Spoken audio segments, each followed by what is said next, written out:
په خیبر پښتونخوا کې پرایمري سکولونه بند دي او استادان په پیښور کې په احتجاجي پرلط ناست دي. استادان وایي د حکومت سره مذاکرات روان وو چې پولیس پرې تشدد وکړو. ټول شیلنګ موږ باندې شوی دی، بیا تر ماښام د شپې پورې موږ په سکول کې منیو پرېښې هلته هم راپسې راغلي دي. نو موږ دا وایو چې لکه دغې نه پس خو په کار ده چې زه ګورنمنټ کې نولې وې او ما سره اظهار همدردي کړې وې چې زما خلک په سوونو باندې جیل ته لاړل، په سوونو تاڼو کې په سوونو زخمیان شو او زمونږ دې خلکو تپوس ونه کړو. ما له خورې د دغې جواب راکړي چې موږ باندې دا دونه تشدد ولې شوی دی.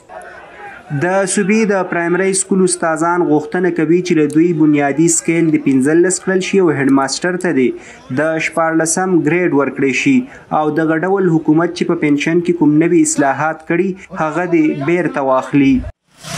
د اکتوبر په 8 نیټه د صوبایي اسمبلی مخې ته پولیسو احتجاج کوونکي استادان په کوتکو ووهل او اوښکې بهیونکي د ګیس ګولۍ پې وورولې او یو شمېر یې ګرفتار کړه. دا کوم احتجاج چې نن تاسو ته ښکاري، که هغه د پرایمري سکول استاد دی، که د یونیورسټۍ دی، که د کالج دی، که د کانټریکټ دی، که وزټینګ استاد دی، دا ټول چې دی د دغه یو پروګرام متاثرین دي چې کوم ریاست روان کړی دی او د هغې د لاندې د پرایویټایزیشن عمل دی چې د پاکستان د تعلیم سره روان دی او زموږ صوبې تجربه کار ده.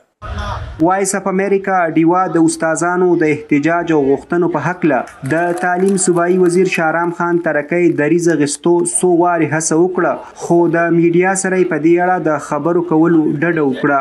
څېړنې وایي په خیبر پښتونخوا کې د مودې راسې د ترهګرۍ له وجې زده کړو ته نقصان رسېدلی، خو د تعلیم پوهان وایي چې اوس د استادانو لخوا روان احتجاج په لکونو ماشومانو ته زیان رسوي. د خپل حق غوښتو دپاره راغلي وو او د هغې حکومت نه د خپل حق غوښتو دپاره راغلي وو چې هغه د خپلو حقوقو دپاره 126 ورځې درنه کړې ده او اوس هم هغې په درنه او په احتجاج دي.